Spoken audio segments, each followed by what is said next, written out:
Sabroom rail station চালু হওয়ার পর কেটে গেছে বেশ কয়েক বছর। উন্নয়নের ঢাকঢোল পিটিয়ে রাজ্য সরকার বারবার নিজেদের সাফল্যের কথা প্রচার করলেও বাস্তবে রেল যাত্রীদের নিত্যদিনের দুর্ভোগ যেন দেখার কেউ নেই। স্টেশনে যাওয়া আসার প্রধান সড়কের বেহাল অবস্থা এবং নিরাপত্তাহীন পরিবেশ নিয়ে ক্ষোভে ফুঁসছেন সাধারণ মানুষ, অটো চালক ও নিত্যযাত্রীরা। সাবরুম আগরতলা ৮ নম্বর জাতীয় সড়কের পাশ দিয়ে দমদমা শাস্ত্রী কলোনি হয়ে সাবরুম রেল স্টেশনে যাওয়া প্রায় 3.5 থেকে 4 কিলোমিটার রাস্তা আজ কার্যত আতঙ্কের পথে পরিণত হয়েছে বলে অভিযোগ। স্থানীয়দের দাবি, রাস্তাটির দুপাশে ঘন জঙ্গল ও ঝোপঝাড় বেড়ে গিয়ে রাস্তা সংকীর্ণ হয়ে পড়েছে, ফলে যে কোনো সময় মুখোমুখি সংঘর্ষের মতো দুর্ঘটনা ঘটতে পারে। এত গুরুত্বপূর্ণ একটি রেল সংযোগ পথেও নেই পর্যাপ্ত আলোর ব্যবস্থা। রাত নামলে এই গোটা এলাকা ডুবে যায় অন্ধকারে। স্থানীয় অটো চালকদের অভিযোগ, প্রতিদিন জীবনের ঝুঁকি নিয়ে যাত্রী পরিবহন করতে হচ্ছে, অথচ প্রশাসনের কোনো হেলদোল নেই। সচেতন নাগরিকদের অভিযোগ, রাস্তার দুপাশে বিস্তীর্ণ রাবার বাগান থাকায় দিনের বেলাতেও এলাকাটি নির্জন ও ভয়ঙ্কর পরিবেশের সৃষ্টি করে। রাতের কথা তো ছেড়িয়ে দেওয়া যায়। এর ফলে নারী, শিশু ও প্রবীণ যাত্রীদের নিরাপত্তা নিয়ে উদ্বেগ বাড়ছে। স্থানীয়দের আরও অভিযোগ, রাজ্যে মাদকের বিস্তার এবং অপরাধমূলক কর্মকাণ্ড বৃদ্ধির প্রেক্ষাপটে এই অন্ধকার ও নির্জন রাস্তাটি যে কোনো সময় ছিনতাই কিংবা অন্য অপরাধের নিরাপদ আশ্রয়স্থলে পরিণত হতে পারে। বিশেষ করে গভীর রাতে কলকাতা শিয়ালদহ থেকে আগত কাঞ্চনজঙ্ঘা এক্সপ্রেসের যাত্রীদের চরম ভোগান্তির মুখোমুখি হতে হচ্ছে। প্রশ্ন উঠছে, কোটি কোটি টাকা ব্যয়ে রেল স্টেশন নির্মাণ করা গেলেও সেখানে পৌঁছানো নিরাপদ রাস্তা, পর্যাপ্ত আলো এবং পুলিশি নজরদারির মতো মৌলিক বিষয়গুলো নিশ্চিত করতে কেন ব্যর্থ প্রশাসন? উন্নয়নের প্রচার যত জোরালো, বাস্তব চিত্র কি ততটাই করুণ। স্থানীয় জনগণের দাবি, অবিলম্বে রাস্তার দুপাশের জঙ্গল পরিষ্কার করা, সোলার বা বৈদ্যুতিক স্ট্রিট লাইট বসানো এবং নিয়মিত পুলিশ টহলের ব্যবস্থা করতে হবে। অন্যথায় যে কোনো বড় দুর্ঘটনা বা অপ্রীতিকর ঘটনার দায় এড়াতে পারবে না প্রশাসন। এখন দেখার বিষয়, সাধারণ মানুষের এই দীর্ঘদিনের দাবি ও নিরাপত্তা সংক্রান্ত উদ্বেগকে গুরুত্ব দিয়ে সরকার ও প্রশাসন কত দ্রুত পদক্ষেপ গ্রহণ করে, নাকি উন্নয়নের প্রচারের আড়ালে এই দুর্ভোগ আরও দীর্ঘায়িত হয়। আপনার নাম? ডোনা। বাড়ি? সাবরুম। এটা কোন জায়গা? এটা তো সাবরুম রেল স্টেশন। কি সমস্যা তোমরা? এই তো যাওয়ার সময় অনেক দিন রাত্রেবেলা আমরা এখান থেকে আগরতলা থেকে আবার অনেক জায়গা থেকে আমরা যাই, রাত্রে যাওয়ার সময় আমাদের ভয় লাগে। দুই দিকে জঙ্গল, তারপরে কোনো লাইট নাই, মানে খুবই ভয় লাগে।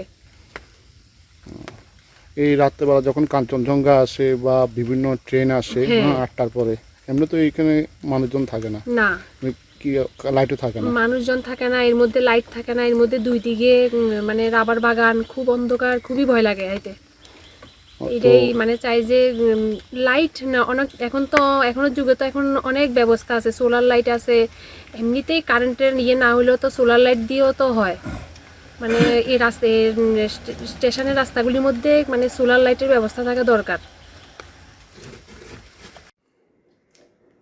সাবরুম রেল স্টেশনে যারা নিত্য যাতায়াত করেন, নিশ্চয়ই আপনাদের চোখে পড়েছে যে হাইওয়ে থেকে রেল স্টেশন আগ পর্যন্ত রাস্তার মধ্যে দুপাশেই প্রচুর রাবার বাগান আছে এবং যেখানে রাবার বাগানে সেখানে পাতি জঙ্গল, এত বেশি পাতি জঙ্গল যে রাস্তা প্রায় দেখাই যায় না।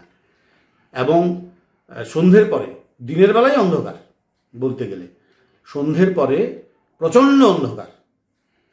যারা অটোতে আসছে, যারা আসতে পারছে না, যারা হেঁটে আসছে, অন্ধকারের কারণে তারা মানে রাস্তাই দেখা যায় না এমন অবস্থা। এবং পাতি জঙ্গল, উপরন্তু ছিনতাইবাজদের উৎপাত বাড়ছে।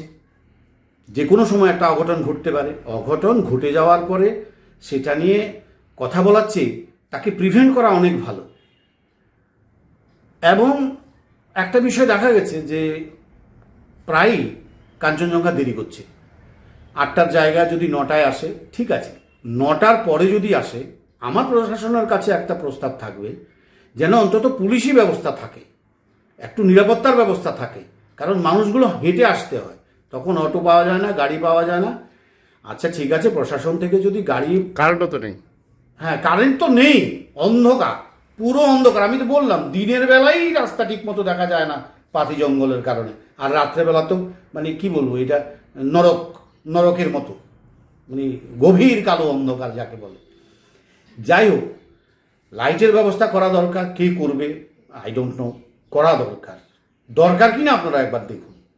2 নম্বর হচ্ছে নিরাপত্তার ব্যাপারটা। এইটা 9টার পরে গাড়ি আসলে এখানে প্রশাসন থেকে পুলিশ থেকে লোক থাকা দরকার, যাতে অন্তত নিরাপত্তাটুকু থাকে। 3 নম্বর হচ্ছে পাতি জঙ্গলগুলো কাটতে তো কোনো পারমিশনের ব্যাপার নেই, এখানে বড় গাছ নেই, পাতি জঙ্গল। এবার হচ্ছে এগুলো নগর পঞ্চায়েতের আন্ডারে আছে অথবা গ্রাম পঞ্চায়েতের আছে। এত জায়গায় এত লাইটের ব্যবস্থা করা হচ্ছে, সোলার লাইট বা এই সমস্ত, এই রাস্তায় কিছু লাইট দেওয়া যেতেই পারে। তো প্রশাসনের কাছে আমার আবেদন থাকবে জনস্বার্থে যে লাইটের ব্যবস্থা করা হোক, পাতি জঙ্গলগুলো কেটে দেওয়া হোক, এবং যেদিন দেরি হয় কাঞ্চনজঙ্ঘা রাত্রি 9টার পরে আসে, যেন পুলিশের ব্যবস্থা থাকে, নিরাপত্তার ব্যবস্থা যেন থাকে। রিপোর্ট সংবাদ প্রতীক্ষা।